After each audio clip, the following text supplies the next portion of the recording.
da visão que Deus deu a Billy Graham de reunir evangelistas itinerantes de todo o mundo, surgiu a Conferência Internacional para Evangelistas Itinerantes.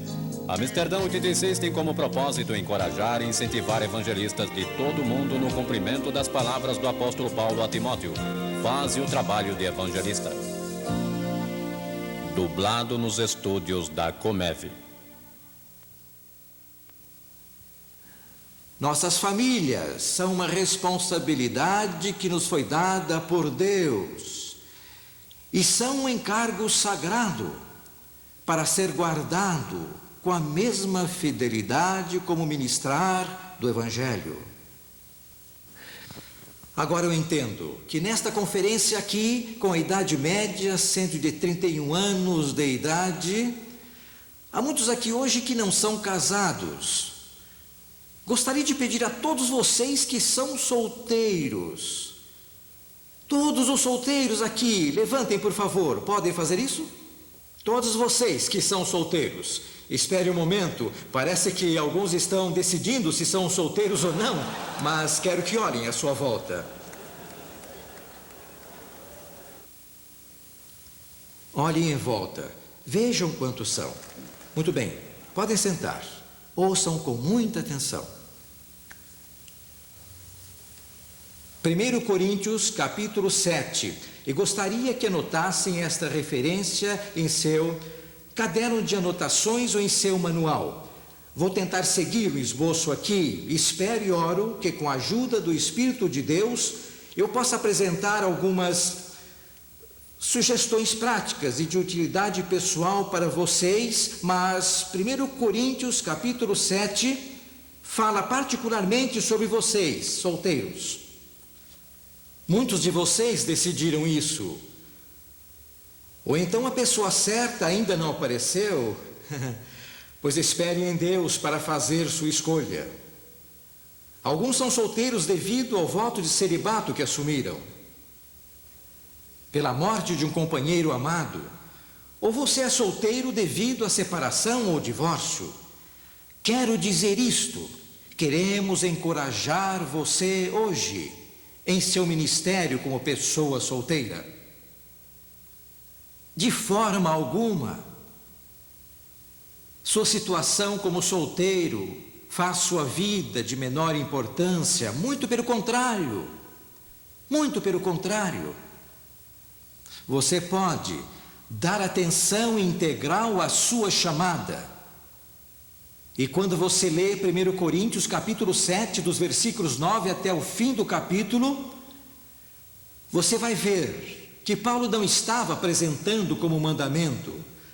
Ele disse: Deus não me mandou dizer isto, mas é o que penso, tenho sua aprovação em lhes falar. Um homem ou mulher que é solteiro pode dar sua atenção para a chamada do Senhor, mas o homem que é casado necessita dar atenção à sua família e à sua esposa. Veja como a Bíblia Viva expressa isso aqui, quando diz que não devemos nos preocupar. Ela diz: não se preocupem com isto. As coisas são assim.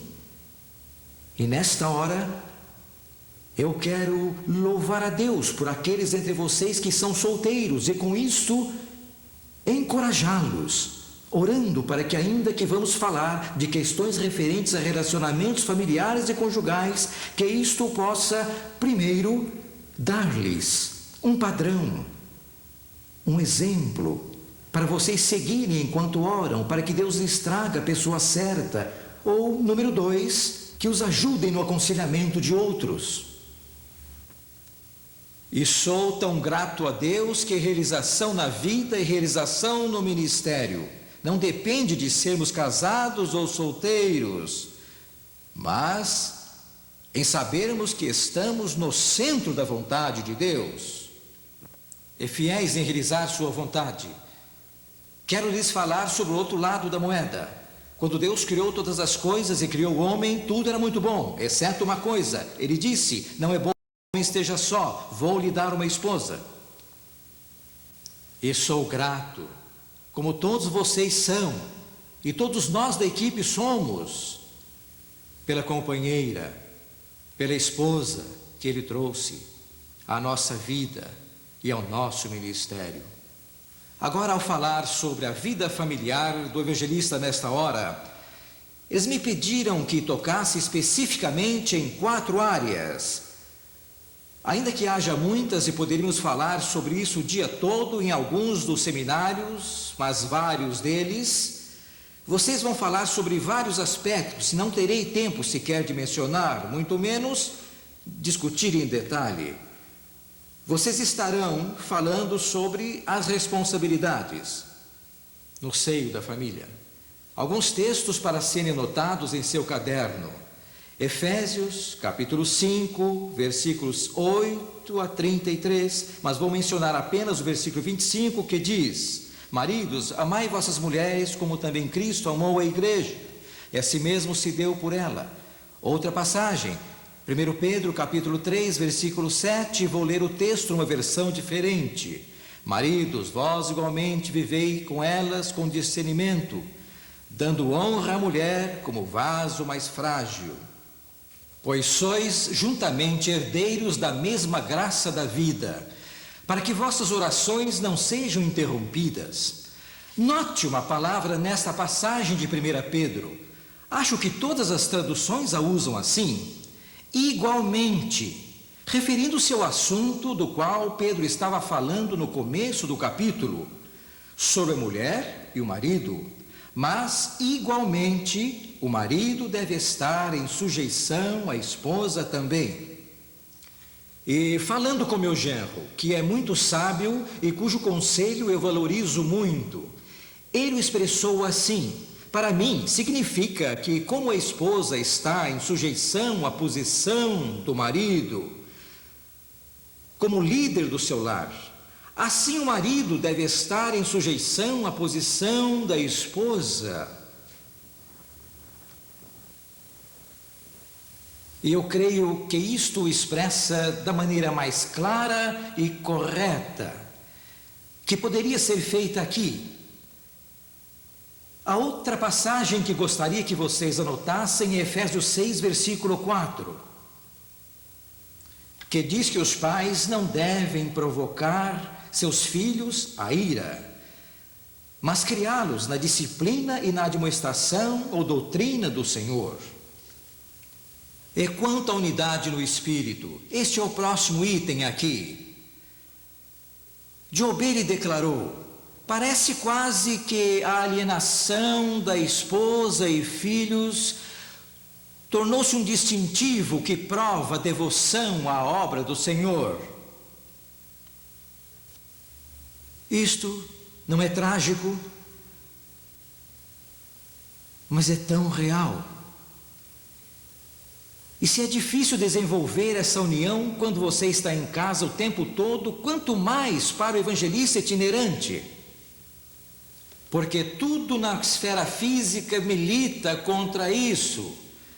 A solidão, o isolamento, o ressentimento, nas tentações que assaltam tanto o evangelista quando viaja, como a esposa que fica em casa. Tudo milita contra essa união espiritual. O que pode ser feito? O que pode você fazer para desenvolver isso? Quero sugerir algo. Sublinhe as palavras: herdeiros juntamente da graça da vida, em 1 Pedro 3,7. E lembrem-se que o seu relacionamento deve ser aberto, e se não é, agora ao voltar é o tempo perfeito para começar. Não deixe que nada se acumule. É tão fácil deixar o ressentimento, a amargura, irritação, a impaciência acumular. Eu estou me dirigindo a vocês, mas também falando ao meu próprio coração. Nossa mente está sempre cheia de horários, programas, mensagens, e ela fala conosco e não percebemos a maneira que ela falou e ficamos impacientes. Talvez isso não aconteça com vocês, mas acontece comigo. E sabe o que eu descobri? Se eu disser imediatamente: querida, sinto muito, perdoe-me, tudo passa. Mas se eu deixar que se acumule durante o dia, a união não se desenvolve e o abismo se alarga. Não deixe nada acumular. Segundo, orem juntos. Você ora com sua esposa? Conheço obreiros cristãos e estou pensando em um especificamente, cuja esposa me disse: meu marido não ora comigo, nem ora com a família em casa. Não consigo entender isso, mas acontece. Vocês oram juntos? Façam o máximo possível de coisas juntos. Andem juntos, conversem, cantem juntos, riam juntos, chorem juntos, juntos. Terceiro, fique em contato com ela o mais chegado possível, tanto quando está em casa como quando está viajando. Não é verdade que é fácil dizer, bem, claro, eu vou orar por ela, e você ora quando está longe, mas quando está em casa não ora? Você pode pensar em milhares de desculpas para não manter comunhão chegada com sua esposa. Mais uma coisa aqui. Estabeleça alvos em sua leitura e memorização da Bíblia juntos. Ajude-a a desenvolver sua vida espiritual e também o seu próprio ministério. Você tem incentivado sua esposa a fazer isto? Vamos falar mais sobre isto mais adiante, mas tanta coisa depende de você no que se refere à atitude da sua esposa para com seu ministério e se ela se sente útil na comunidade onde vocês vivem. Talvez seja essa, família de 7 ou 10, ou 3, ou 4. Ouça, a congregação dela é mais importante do que aquela a qual você fala. Eu realmente creio nisso. E você tem a responsabilidade, e eu tenho, de ajudá-la a desenvolver seus dons, seu ministério junto à sua vizinha. Sabe, Deus dá às mulheres um discernimento das Escrituras que às vezes não revela aos homens.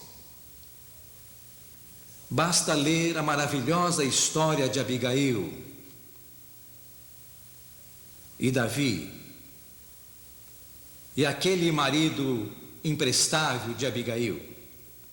Mas veja como ela respeitou o seu marido e como intercedeu por seu marido.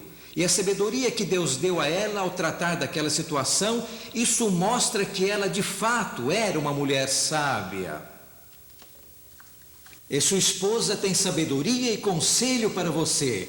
E se encorajá-la a desenvolver isso, que ministério ela pode ter com sua família? Com você, com seus vizinhos da rua, ou da vila onde vocês moram, ou da quadra onde vocês moram.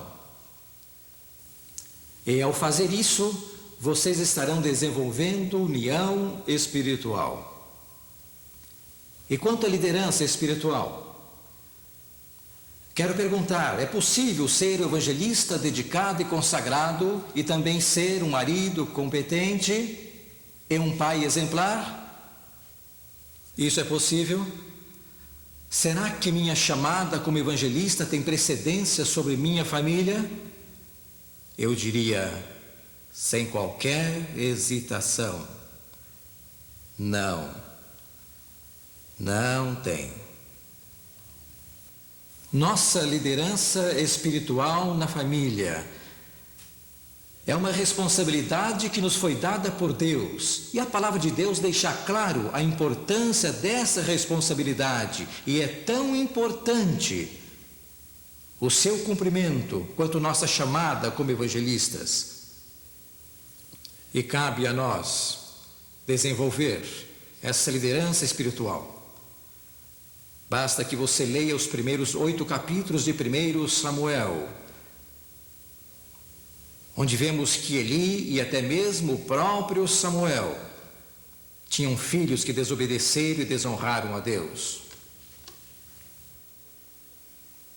E foi porque eles não assumiram sua responsabilidade de liderança espiritual no lar. Acontece conosco, puseram-me por guarda da vinha, mas a vinha que me pertence não guardei. E quanto a prioridades, Uma outra pergunta: quais são os princípios para o evangelista determinar se está dando atenção suficiente à sua família? Em minha experiência, tentei várias fórmulas diferentes e todos nós sabemos e todos nós concordamos, a maioria pelo menos, que Deus vem primeiro. Segundo, deveria vir a família. Terceiro, meu trabalho e chamada. E quarto, tempo para descansar e relaxar. Mas nem sempre é fácil colocá-los assim numa lista, não é? Eu posso dizer, vou fazer isso, mas algo acontece com o meu horário, algo acontece com as circunstâncias, uma situação que não posso controlar, que muda isso. E as coisas acontecem de forma diferente.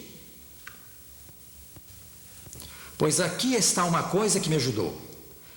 Você vê a roda aí no canto da página do seu manual? Ela foi idealizada pelos navegadores. Um ministério de discipulado e memorização da Bíblia. Nesta ilustração, quero sugerir que os raios da roda representam os vários aspectos da sua vida. O evangelista em ação. Você tem uma chamada como evangelista. Você tem seu trabalho aí em um desses raios, que não é apenas a pregação, mas as outras atividades que você sente que são de sua responsabilidade. Talvez seja em administração, talvez seja trabalhar com as suas mãos para prover o sustento da sua família. Esta é uma parte, outra parte é a sua família. Outro raio desta roda é seu tempo de descanso. Agora, no curso da sua vida diária, raios diferentes estão em contato com o chão em momentos diferentes. Mas quem é o centro da roda? É o Senhor Jesus Cristo. Ele é o centro. E se todos os raios da roda, todos os setores da nossa vida estiverem centralizados nele, então em momentos específicos da nossa vida, um certo raio vai estar em contato com o chão e este raio será a sua prioridade naquele momento.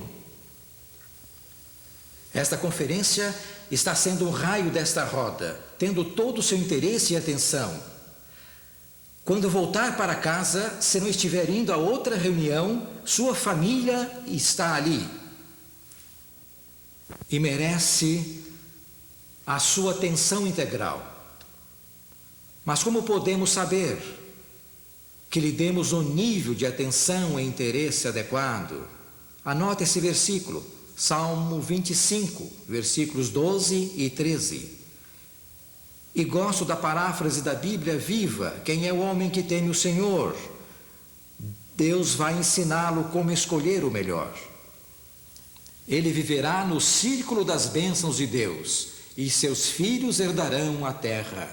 Às vezes o que funciona para mim pode não ajudar você, mas se existe esse desejo sincero de permitir que sua vida toda dê glória a Deus, quando um certo raio estiver na posição de suportar o peso de sua vida em ação, Deus lhe dará a sabedoria, a graça e a força que você precisar. Terceiro, como podemos tornar o tempo gasto com nossa família da máxima qualidade possível?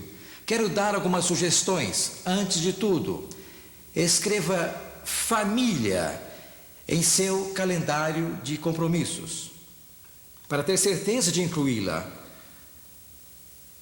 Ponha família em seu calendário. E sabem, confesso-me culpado de não observar isto. Quantas vezes eu examinei meu calendário e, é claro, meu ministério, bem como desses irmãos, está centralizado nas cruzadas do Dr. Graham e nas atividades da associação. E isto tem sido um grande prazer para nós, Bill. É um grande privilégio. E temos dado a nossa vida integralmente a isso, nos 40 anos que estamos juntos. Há ocasiões em que temos um espaço em branco no calendário e que faremos. Bem, posso ir a uma reunião da junta, posso ir a uma reunião de comitê e outras coisas, e logo o tempo está todo tomado. E dizemos, Ei, espere um pouco, quando vou ficar em casa? É minha secretária que está aqui e por cujo ministério minha esposa e eu somos muito gratos. Ela tem um jeitinho muito sutil de incluir ali família. E fico feliz com isso. Escreva no seu calendário. Segundo, planeje atividades específicas com sua família quando você está em casa. Faça algo especial com eles. E também planeje algo especial com sua esposa quando está em casa. E você devia fazer isso de forma regular e frequente quando está em casa, por várias razões. Primeiro, a sua esposa vai começar a sentir: ei, meu marido se interessa e se preocupa comigo. Segunda, vai ajudar a desenvolver esse espírito de união. Mas terceira, e talvez essa seja mais importante, seus filhos vão ver como você considera sua esposa importante. E isso é um exemplo que nunca esquecerão. Quarta, dê aos seus filhos o melhor período disponível do dia deles. Seus filhos chegam da escola ou de outro lugar e tem certos períodos do dia quando o seu nível de atenção, de interesse e energia está no seu auge. Não planeje o tempo deles ao redor do seu horário, mas faça o oposto. Ajuste seu horário ao deles. A seguir, acho que esse próximo ponto é o número 5 do meu esboço. Tem orações em família, com eles. Temos ilustrações lindas disso na vida de grandes cristãos.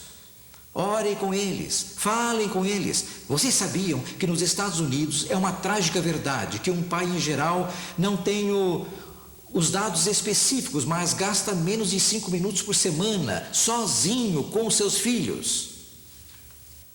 Podem imaginar tal coisa? Quanto tempo você gasta com eles? Fale com eles. Deixe que fale com você, ouça o que dizem. Leia a Bíblia junto com eles e anote essa passagem, Deuteronômio, capítulo 6, versículos 7 e 8, falando sobre os mandamentos de Deus. Tu os inculcarás aos teus filhos e deles falarás em tua casa, e andando pelo caminho, e ao deitar-te, e ao levantar-te. E gosto da frase seguinte: também os atarás como sinal na tua mão. Isso era um ritual, um costume dos judeus. E penso que seria como levar consigo cartões de memorização da Bíblia, levando passagens bíblicas para decorar. Gaste tempo com seus filhos.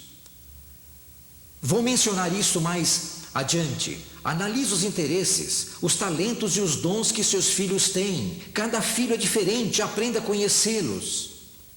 E desenvolva-os, incentive-os. Também mostre interesse pelos amigos de seus filhos. Eles se sentem bem-vindos em sua casa?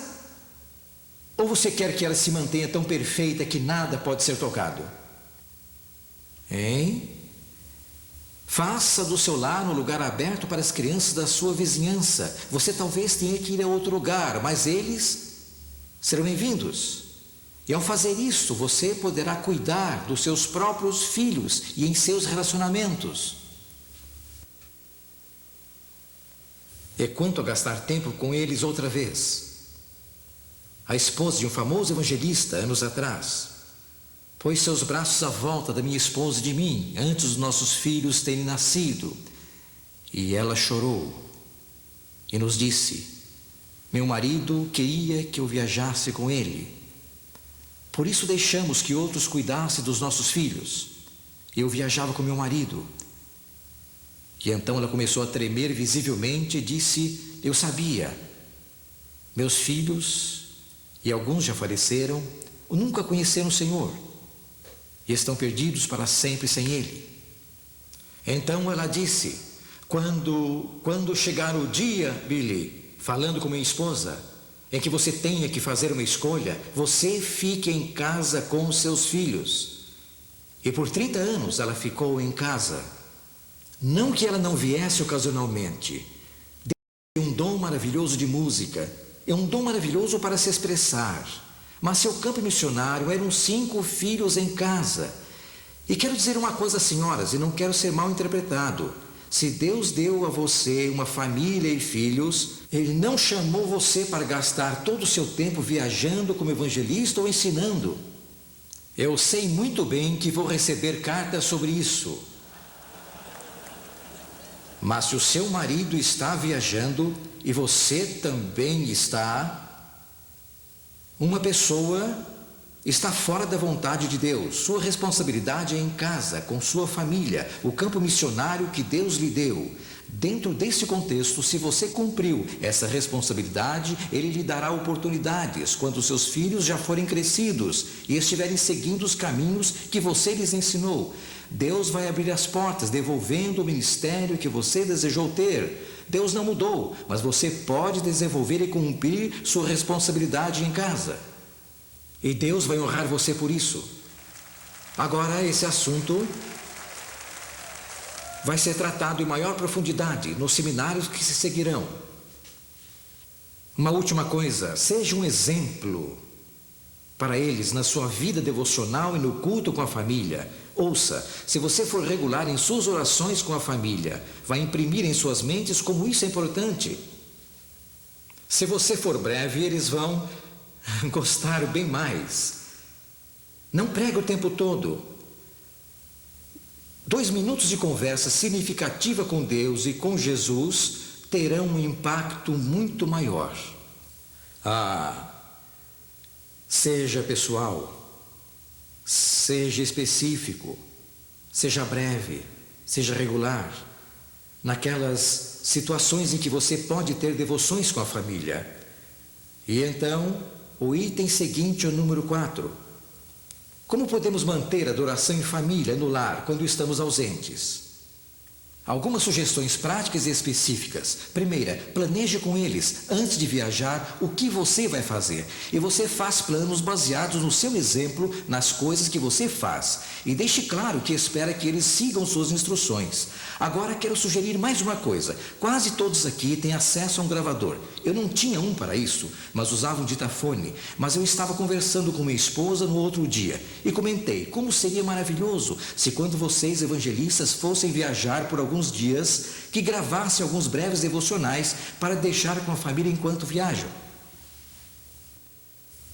E digam à esposa, querida, aqui está o primeiro, o segundo, deixem marcado. E deixem que ouçam sua voz naquela gravação. Orem com eles. Mencione os nomes dos seus filhos. E eles vão prestar atenção. Vão pensar, papai acha que isso é importante porque gastou tempo preparando essas gravações para nós. Segundo, delegue para alguns dos seus filhos mais velhos a responsabilidade de dirigir a devocional familiar ou pelo menos participar dela. E uma outra ideia.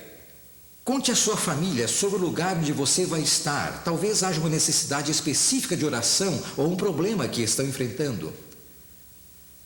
Você pode contar sobre aquela cidade e suas necessidades. Faça-os saber que eles são parte da resposta.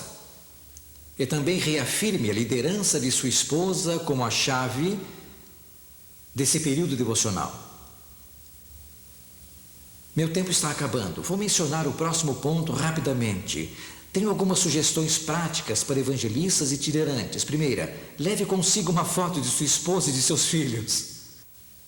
Quantos aqui fazem isso? Ergam a mão. Bem, eu em geral levo 3 ou 4. Ficam caindo da minha Bíblia ou de algum outro livro. Mas eu as deixo na mesa do quarto onde vou ficar. Primeiro, é um lembrete visual dos meus queridos em casa. Aqui meu coração está ligado e vou dizer mais uma coisa. É um testemunho para a arrumadeira ou para as pessoas em cuja casa você está hospedado, que você tem uma família que considera importante. Segundo, ponha a palavra de Deus num lugar onde possa ser vista no seu quarto. Você diz, você não precisa dizer isto, mas vou dizer uma coisa. Muito facilmente aquela Bíblia pode ser coberta por revistas ou pelo jornal do dia. Todas essas coisas que ficam no quarto do evangelista itinerante. Em algumas partes do mundo, é claro, vocês não têm essas coisas. Mas eu realmente creio que a própria presença da palavra de Deus é um lembrete silencioso para nós, que ela é importante. É também uma influência poderosa para mim, que prego a palavra de Deus, e também para as pessoas que entram em seus aposentos. Em todos os países para onde vou, quando sei que tem Bíblias dos Gedeões e está nos fundos de uma gaveta, eu a tiro e a coloco lá bem à vista. Até mesmo a abro. E os Gedeões têm muitas histórias de como pessoas que tinham chegado ao fim de si mesmas entraram num quarto desses, ou pensando em matar alguém, ou em se suicidar, e em desespero, abriram aquela Bíblia ali. E eles fizeram um trabalho maravilhoso, colocando um pequeno gráfico ali, onde abrir em caso de necessidade. Há uma lista de problemas e pessoas se converteram a Deus por essas Bíblias. Terceiro, é uma presença restauradora.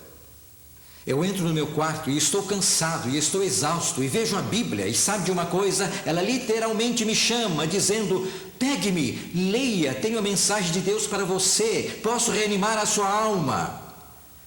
Não estou tornando a Bíblia um talismã, mas, meus irmãos e irmãs, esta é a palavra de Deus, e se está onde você a pode ver, será tudo isso para você.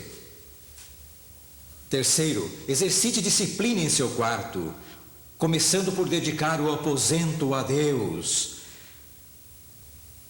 Seja um quarto humilde numa pequena cabana, ou um canto onde você foi convidado a ficar. Você pode dedicar aquele aposento ao Senhor. Ao cruzar o umbral, diga: ó Deus, este é o lugar onde vou repousar a cabeça nos próximos dias.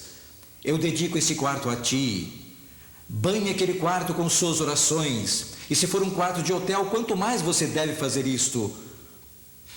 Pratique a presença de Jesus. E quando aquele aparelho de TV no canto começar a tentá-lo, dizendo: ei, você teve um dia tarefado, pregou muito e se desgastou, você precisa relaxar um pouco, venha e ligue-me. Não digo que não deva ligá-lo. O que estou dizendo é que se você se acostuma com aquilo, de forma que as 2 últimas horas do dia são gastas assistindo televisão, você não está permitindo que o Espírito Santo coloque em sua mente e em seu subconsciente aquilo que vai permanecer em sua mente enquanto você dorme, e capacitá-lo a acordar com disposição e regozijo para realizar a sua obra. E se isso é um problema, vou sugerir uma coisa que eu fazia, não faço mais, porque fui ao outro extremo e criei uma aversão à televisão. Mas se a TV é um problema, ponha uma toalha sobre ela e a sua Bíblia em cima, faça dela um púlpito e pregue seu sermão. E a última coisa é esta, e haveria tantas outras: desenvolva uma rede espiritual. Desenvolva uma rede espiritual para você e sua família. Na Califórnia existem as árvores mais velhas do mundo, tem mais de 3.000 anos, são as imensas sequoias. Sabem, eu nasci na Califórnia. Eu gosto delas e sua majestade, gosto de contemplar sua beleza altaneira, estendendo-se por dezenas de metros de altura. Mas sabem, você nunca encontra uma dessas árvores sozinha. Talvez uma ou outra exceção. À volta de uma dessas imensas sequoias sempre existe outra, que é quase tão alta, e então outras, gradualmente mais baixas. Mas elas formam uma unidade, é uma coisa que não se vê, está abaixo da superfície, suas raízes estão sempre todas entrelaçadas. O que acontece? Por que elas duraram tanto? Uma tempestade vem e aquelas árvores começam a oscilar. Mas aquela rede de raiz abaixo da superfície mantém aquelas árvores de pé. Assim é a rede que você deve desenvolver com sua esposa e seus filhos, com seus parentes e amigos chegados. Encontre pessoas de sua comunidade que envolvam a sua esposa e filhos, orando por eles e apoiando-os. Outra pessoa nessa rede é um amigo ou colega de sua vila, seu povoado ou cidade, com quem você pode orar e compartilhar. Gostei do que alguém disse há pouco, que devemos nos abrir com Deus, porque Ele é o único a quem podemos ir sempre. Mas, como somos fortalecidos uns pelos outros. Salmo 90, 16. Aos teus servos apareçam as tuas obras e a seus filhos a tua glória. Você é um servo de Deus, fazendo a obra de Deus para a glória dele. Os seus filhos sentem isso, eles veem isso. Uma paráfrase de 1 Coríntios 13, para terminar. Ainda que na fascinação da evidência pública, eu desperte as emoções dos homens com a minha oratória, com a minha voz ou o meu talento musical, e então eu chego em casa reclamando porque o jantar está atrasado, ou porque minhas roupas não foram feitas, ou lavadas, ou passadas como eu gosto, serei como o bronze que soa ou o símbolo que retine. Ainda que eu impressione os outros com o meu profundo conhecimento da palavra de Deus, ainda que eu realize grandes feitos através da minha fé e me torne famoso entre os homens como removedor de montanhas, mas não tiver o amor que alcança e satisfaz os anseios do coração da minha família e remove as barreiras que se erguem em corações sensíveis, eu nada serei. Ainda que eu distribua todos os meus bens para alimentar os pobres, ainda que eu me torne famoso por entregar meu corpo para ser queimado, e no entanto em casa me comporte como um porco espinho, ou me feche como um caramujo, nada conhecendo da glória de me dar a mim mesmo em renúncia e serviço aos que me são mais próximos e queridos, isso de nada me valerá. O amor nunca é impaciente, não sabe o que é inveja, não exibe os seus feitos, não é egoísta e nunca se ressente. O amor é o teste supremo de uma vida consagrada. Oh, mas o que você faz quando o amor em seu lar esfriou? Há pessoas aqui cujos corações estão despedaçados. Seu casamento está à beira do divórcio, separação. Talvez. E você tentou se afastar, dizendo talvez isto me ajude a achar a solução. Deus pode ser a solução se você levar de volta para sua esposa o presente mais precioso que poderia lhe dar. Não algo comprado em uma dessas lindas lojas de souvenirs. Não vai lhe custar dinheiro do seu bolso, mas vai custar todo o seu coração. Leve de volta para ela o dom da compreensão. Faça isso dizendo quando chegar em casa estas 3 frases que têm apenas 3 palavras cada uma. Eu sinto muito. Pode me perdoar? Eu te amo. E quando estamos dispostos a fazer isso, Deus, em seu maravilhoso poder soberano, pode realizar o milagre. Romanos 15. Uma última passagem que Deus, aquele que dá paciência, constância e ânimo, leia, versículo 5, possa ajudá-los a viver em completa harmonia, cada um tendo para com o outro a mesma atitude de Cristo. E então todos nós podemos juntos louvar ao Senhor a uma voz, dando glória a Deus, Pai do nosso Senhor Jesus Cristo.